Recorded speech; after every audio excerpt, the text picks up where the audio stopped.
All right, so in today's video, we're going to do something a little bit different. We're not talking about the Mavic Mini and we're not talking about the Skydio.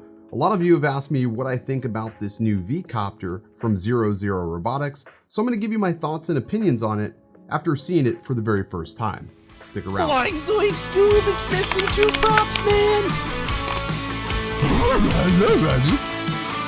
What's good, everybody? Welcome back. In today's video, we're talking about this V-Coptr Falcon from 00 Robotics. Now, it's not in anybody's hands, so I don't want you to take this as a review. This is just my first impressions and whether or not I'm actually going to put a pre-order in for this. Much like Skydio, Vcoptr is something that you can pre-order with $100 down. And let me just go over here and just see what this thing actually costs. So it's $699 right now if you put a pre-order in, but if you wait until after the first of the year, actually you got 8 days and 10 hours to do this, it goes back up to $999. So basically you're saving $300 by ordering it now. All right, so unlike Skydio, that whether you order now or later, it still remained the same price. This actually has a price jump, which I think is sort of unfair. If you are saying that you're willing to sell this for $700, it should just be $700 and not be marked up to $999. So I'm already going to deduct points for 00 just because of that sort of crappy pre-order process where it's like an early bird special. I just sort of think that's pretty dumb. Let's go ahead and look at these specs on this. So this is a really interesting copter. I can't even say it's a quadcopter. It's probably the first drone I've ever seen that has 2 singular props and 2 arms that fold up. Looks like it can fly up to 50 minutes, which is really impressive if you can actually pull that off. Max wind scale resistance, grade 5. I'll have to look that up because that's the first time I've ever heard that classification in regards to a drone. Operating temperatures from 0 degrees Celsius all the way to 40 degrees Celsius, which is pretty incredible. Operating frequency is 2.4 gigahertz. GPS and GLONASS built in. Here's something I do like about this: 8 gigs max capacity of the internal storage, and then you have up to 256 gigs that you can store externally on an SD card, which is pretty dope.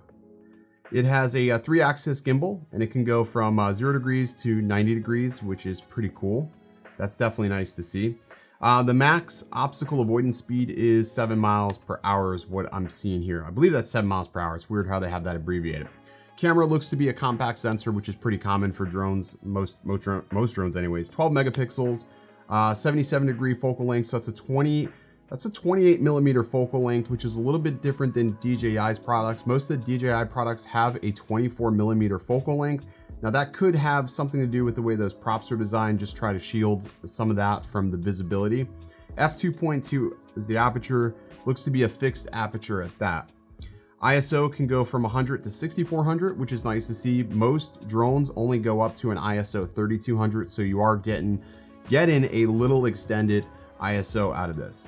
So it does look like it shoots in RAW 4K 38 by 3840 by 2160 at 30 frames per second.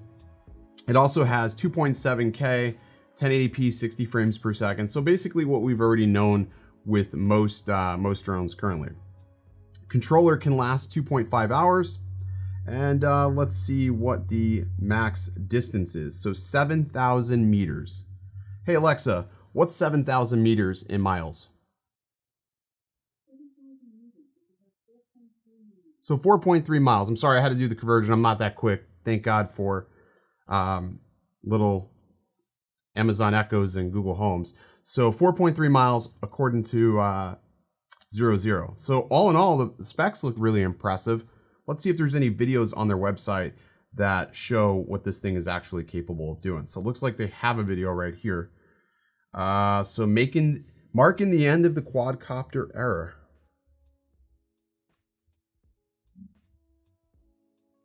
Bi-copter.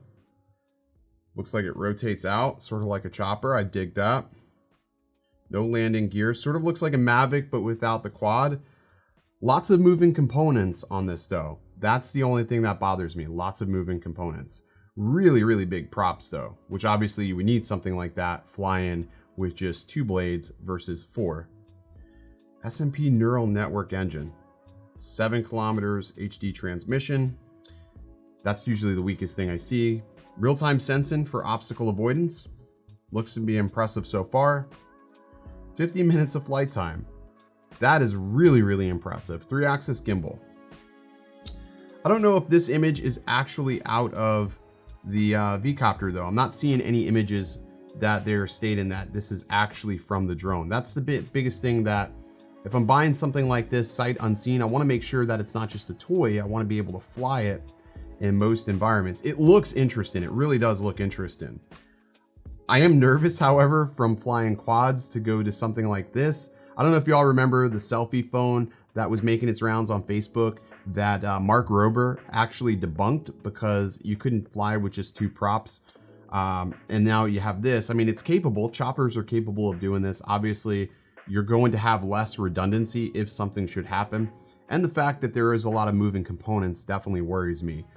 It looks like they have offices based out of San Francisco, but it looks like it's another Chinese manufacturer, which is not a bad thing by any means. These people also made the Hover, which was a selfie drone. They made the Hover 1 and the Hover 2. I mean, it looks incredible. So let's see, here's cinematic shots. So is this filmed with that? Maybe it is. I mean, all you're doing is spinning. Still spinning. I'm not really seeing anything cinematic about that. What else you got for me? Auto follow. The image looks good. Highlights are a little blown out, but that's whatever. They're not really tracking all that far. I don't know. I mean, from the video and what I see on the website, I really don't see anything all that impressive that would sway me, other than just the design is so different.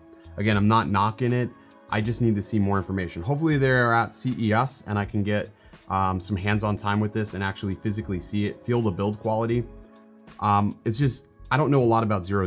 Skydio, DJI, Autel, even Unique. We know about them. We've seen them for many years. A lot of times these new companies pop up and they're here today, they're gone tomorrow, leaving you with 0 support. No pun intended.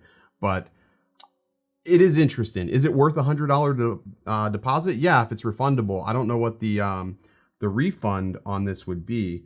Let's see. It's supposed to ship in 2020 February. So, I mean, you're talking 2 months from now, which is pretty good. That's if they meet that time frame. Obviously, we all know with Skydio, they did not meet that.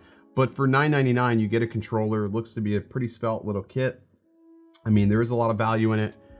It could be interesting. It could be the drone that some of you have been waiting for. It does seem like it does take up a lot. Like, I don't know, those arms coming up like that, sort of interesting.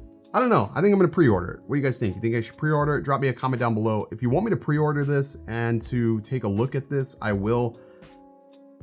Again, these are usually not my cup of tea, but it sort of piqued my interest. All right, guys, that's going to do it for this video. If you enjoyed, be sure to hit that subscribe button, and I'll keep you guys posted. CES is coming up. This is going to be my last video until after the holiday, so I hope everybody has a Merry Christmas. And as always, thanks for watching and stay original.